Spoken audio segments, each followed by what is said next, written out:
नमस्कार और जय हिंद। सिर से पैर तक मस्त मौला, स्वभाव से फक्कड़, आदत से अक्खड़, भक्त के सामने निरीह, वेशधारी के सामने प्रचंड, दिल के साफ, दिमाग के दुरुस्त, जन्म से अस्पृश्य, कर्म से वंदनीय, ऐसे थे कबीरदास। कबीरदास जी का जन्म बनारस में हुआ था, लहरतारा नामक स्थान पे। यही उनकी कर्मभूमि रही और मेरा भी यह सौभाग्य है कि ईश्वर ने इस पवित्र जन्मभूमि को मेरी कर्मभूमि बनने का मुझे अवसर प्रदान किया है। तो बच्चों, आज मैं आप लोगों के समक्ष कक्षा 10 NCERT की पुस्तक से संत कबीरदास को लेकर उपस्थित हुई हूँ। कबीरदास के विशेषताएं, उनके काव्य की विशेषताएं तथा उनके साखियों में निहित विशेषताएं आप नीचे डिस्क्रिप्शन बॉक्स में देख सकते हैं। तो आपका ज़्यादा समय न लेते हुए मैं लेकर उपस्थित हूँ साखी, कबीरदास की साखी। ऐसी वाणी बोलिए मन का आपा खोए, आपन तन शीतल करे औरों को सुख होए। वाणी जो हम मुख से बोलते हैं, वचन। आपा अहंकार, शरीर तन अर्थात शरीर, शीतल यानी ठंडा, औरन को यानी औरों को। कबीरदास जी कहते हैं कि हमें अपने अहंकार को त्याग करके, अहंकार न करके हमें अपने मुख से ऐसी मीठी वाणी बोलनी चाहिए जो औरों को तो शीतल करे ही, खुद को भी शीतल करे। बच्चों, कभी कभी ऐसा होता है कि हम अहंकार में आकर के हमें किसी चीज़ का घमंड हो जाता है, कभी अपनी विद्या का, कभी अपने धन का, कभी अपने ऐश्वर्य का। तो हम उस घमंड में आकर के, अभिमान में आकर के दूसरों का अपमान करने से नहीं चूकते हैं। वही कबीरदास जी यहाँ कहते हैं कि सुनो हे लोगों, तुम लोग सुनो, तुम मन का अहंकार त्याग करके मुख से ऐसे मीठे वचन बोलिए, कहो, ऐसे मीठे वचन कहिए कि तुम्हारा अपना शरीर तो शीतल हो जाए और सुनने वाले को भी सुख मिले। यदि हम प्रेम पूर्वक किसी से बात करते हैं तो सुनने वाला उसे सदैव सदैव के लिए स्मरण करता है। अब हम बात करते हैं दूसरे दोहे की। कस्तूरी कुंडली बसै, मृग ढूंढे बनमाय, ऐसे घट घट राम हैं, दुनिया देखे नाय। बच्चों, हम जानते हैं कि ईश्वर प्रकृति के कण कण में विद्यमान रहता है। वह किसी मंदिर, किसी मस्जिद, गुरुद्वारे या चर्च में ही निवास नहीं करता। हम ईश्वर को जहाँ चाहे वहाँ देख सकते हैं। बस होनी चाहिए मन में श्रद्धा, ईश्वर के प्रति भक्ति और सच्चा प्रेम। तो कबीरदास जी ने एक मृग अर्थात एक हिरण का उदाहरण देते हुए कहा है कि हिरण की बच्चों विशेषता होती है कि उसकी नाभि में एक कस्तूरी नामक एक तरल पदार्थ होता है और उसकी सुगंध, उस नाभि से उठती हुई सुगंध, कस्तूरी की सुगंध हमेशा उसे मस्त मौला की रहती है, हमेशा उसे घुमाए रहती है। वह उस सुगंध से, कस्तूरी की उस सुगंध से बहुत ज़्यादा प्रभावित रहता है, आकर्षित रहता है। और वह उस कस्तूरी की सुगंध की खोज में वन वन, जंगल जंगल दौड़ता रहता है, भागता रहता है, लेकिन उसे वह कस्तूरी कहीं भी प्रत्यक्ष रूप में दिखाई नहीं देती है। क्यों? क्योंकि कस्तूरी तो स्वयं उसके भीतर है। क्या वह बाहर ढूंढने से मिलेगा? नहीं।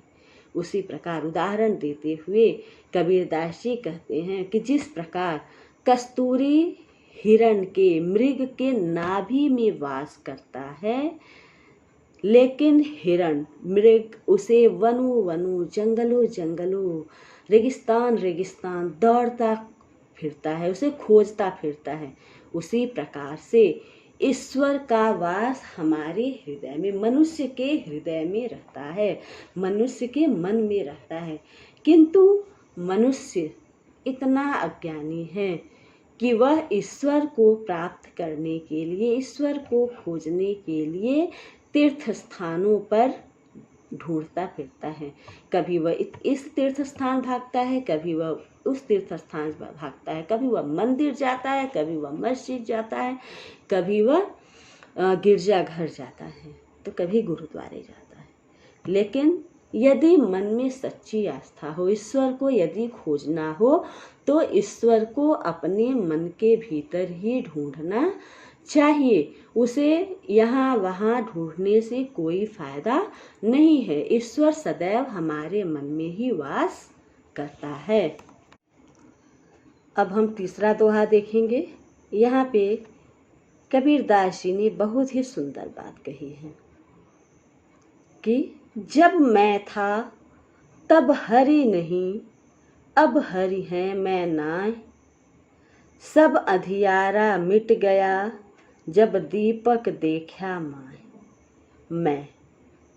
मैं यहाँ सर्वनाम नहीं है, मैं यहाँ अहंकार है, घमंड की भावना है। तो कबीरदास जी कहते हैं कि जब तक भक्त के हृदय में मैं था, अर्थात अहंकार की भावना थी, उसे आत्ममोह था, उसे दुनियादारी का से लेना देना था, तब तक उसके हृदय में ईश्वर का वास नहीं हो सका। जब तक मन में अहंकार रहेगी, जब तक मन में दूसरों के प्रति ईर्ष्या द्वेष की भावना रहेगी, तब तक हृदय में ईश्वर का वास नहीं हो सकता। अब हरि है मैं नाय। कबीरदास जी कहते हैं कि अब इस हृदय में, जब इस हृदय से अहंकार मिट गया, इस संसार के सारे माया मोह माया मिट गए, तब जाकर इस हृदय में ईश्वर का वास हुआ, तब जाकर भक्त के हृदय में ईश्वर का वास हुआ। सब अंधियारा मिट गया जब दीपक देखा माय। कबीरदास जी कहते हैं कि जब मैंने उस ज्योति स्वरूप को, उस ईश्वर के दर्शन अपने मन में कर लिया, उसे अपने मन में बसा लिया, तो मन का सारा अंधकार मिट गया। जब मैंने उस ईश्वर को अपना लिया, इस दुनियादारी को छोड़ दिया, मन के सारे अहंकार को मिटा दिया, तब मन में ईश्वर की रूपी ज्योति, भक्ति रूपी ज्योति का जन्म हुआ। और अब इस मन में किसी भी प्रकार का कोई भी अज्ञान नहीं है, सारा अंधकार मिट गया है, नष्ट हो गया है। तो बच्चों, ईश्वर को प्राप्त करने के लिए कबीरदास जी कहते हैं कि ईश्वर की भक्ति को प्राप्त करने के लिए यह नितांत आवश्यक है कि हम ईश्वर से एक निष्ठ प्रेम करें तथा इस संसार के मोह माया छल दंभ आदि का त्याग कर दे तथा निस्वार्थ भाव से ईश्वर की आराधना करें। सुखिया सब संसार है, खाए अरु सोवे, दुखिया दास कबीर है, जागे अरु रोवे। सुखिया सब संसार है। कबीरदास जी कहते हैं कि इस संसार में दो प्रकार के लोग होते हैं, एक जो सुखी हैं और दूसरे जो दुखी हैं। तो कबीरदास जी ने सुखिया उनको माना है जो इस धरती पर जन्म लेने के पश्चात ईश्वर को भूल जाते हैं। ईश्वर की उनका जन्म किस लिए हुआ है वे इसे भूल जाते हैं तथा वो केवल धरती पर व्याप्त सुखों एवं सुविधाओं का उपभोग करते हैं और सोचते हैं कि उनका जीवन सफल हो गया है। तो कबीरदास जी कहते हैं कि ऐसे लोग जो इस धरती पर जन्म लेने के बाद, इस संसार में जन्म लेने के बाद ईश्वर की आराधना करना भूल गए हैं और संसार में व्याप्त ऐश्वर्य, सुखों एवं सुविधाओं का आनंद उठा रहे हैं, अच्छे अच्छे पकवान खा रहे हैं, भोजन कर रहे हैं और खा पीकर सो जा रहे हैं। तो मेरे अनुसार वे सुखी हैं जो खाते हैं और सोते हैं। लेकिन मैं दास कबीर हूँ, मैं कबीर दास हूँ और मैं इस धरती पर संसार में जन्म लेने के पश्चात भी ईश्वर को भूला नहीं हूँ। ईश्वर के प्रति मेरी भक्ति जरा भी कम नहीं हुई है। इसलिए मैं इस संसार के सुख सुविधाओं को त्याग करके, ऐश्वर्य को त्याग करके दिन रात ईश्वर की आराधना कर रहा हूँ तथा अपने ईश्वर से मिलने के लिए बेचैन हूँ, व्यथित हूँ और मैं उसे पाना चाहता हूँ। इसीलिए मैं दिन रात उसकी आराधना कर रहा हूँ, जाग रहा हूँ तथा उसके विरह में तड़प रहा हूँ, रो रहा हूँ। इसलिए मैं दुखी हूँ। तो इस संसार में सुखी वे लोग हैं जो जाग रहे हैं, सो रहे हैं, खा रहे हैं और मैं कबीरदास दुखी हूँ क्योंकि मैं ईश्वर को प्राप्त करना चाहता हूँ। तो मैं ईश्वर के वियोग में दूर होकर के मैं उसे प्राप्त करने के लिए उसके वियोग में तड़प रहा हूँ, दिन रात रो रहा हूँ, इसलिए मैं बहुत दुखी हूँ। तो मुझे इस दुख के कारण कबीरदास जी ऐसा क्यों कहते हैं? क्योंकि जो सुखी हैं उनके अनुसार जो खा रहे हैं, भोग कर रहे हैं और ईश्वर को भूल जा रहे हैं, तो इस संसार को त्यागने के बाद उनका जीवन व्यर्थ होने वाला है। उनका ये सारी चीज़ें उनकी व्यर्थ होने वाली है। उसके बाद जीवन के पश्चात, मृत्यु के पश्चात उनको दुख ही मिलने वाला है। लेकिन कबीरदास जी मृत्यु के पश्चात अपने जीवन को सुखी बनाने के लिए प्रयासरत हैं। तो बच्चों, यहाँ पर सुखिया यानी सुखी, खाए यानी खाए, अरु मतलब और, दुखिया यानी दुखी, दास मतलब ईश्वर का दास। अब हम बात करते हैं 5वें दोहे की, जो कि इस प्रकार है। बिरह भुवंगम तन बसै, मंत्र न लागे कोय, राम वियोगी ना जीवै, जीवै तो बौरा होय। कबीरदास जी यहाँ पर कहते हैं, सबसे पहले हम शब्दार्थ को देख लेते हैं कि विरह यानी वियोग, दूरी, मिलन न होना किसी से, भुवंगम यानी सांप, सर्प, तन यानी शरीर, बसय यानी रहता है, मंत्र यानी उपाय, युक्ति या तरीका, वियोगी विरही, जीवै जीता, बौरा यानी। कबीरदास जी कहते हैं कि जिसके शरीर में विरह भुवंगम तन बसे, जिसके शरीर में विरह रूपी सांप घर कर जाता है, ईश्वर से विरह विरूपी मतलब ईश्वर से बिछड़ने की तकलीफ, कष्ट जिसके भीतर समा जाती है, उसके बचने का कोई भी उपाय नहीं रहता है। राम के वियोग में घुलने वाला प्राणी जीवित नहीं रहता है। जो भी प्राणी राम ईश्वर से वियोगी हो जाता है, दूर हो जाता है, वह कभी भी जीवित नहीं रह सकता है। और यदि वह किसी कारणवश जीवित भी रहता है तो वह पागल होकर जीता है, अर्थात वह अपनी शुद्ध बुद्ध खो देता है, संसार के सुखों सुविधाओं को छोड़ देता है। इसका आशय यह है कि राम के प्रेम में पागल प्राणी सांसारिक मोह माया को बिल्कुल भी त्याग देता है।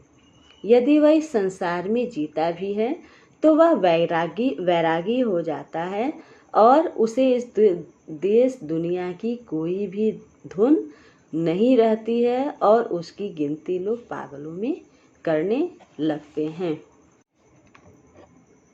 निंदक नेड़ा राखिए आंगन कुटिल छवाए, बिन साबण पानी बिना निर्मल करे सुभाए। निंदक यानी निंदा करने वाला, नेड़ा यानी पास में, आंगन में, आंगन यानी आंगन में, कुटी या बधाई यानी कुटिया बनवा करके, बिन मतलब बिना, साबण मतलब साबुन, निर्मल यानी पवित्र, सुभाए मतलब स्वभाव।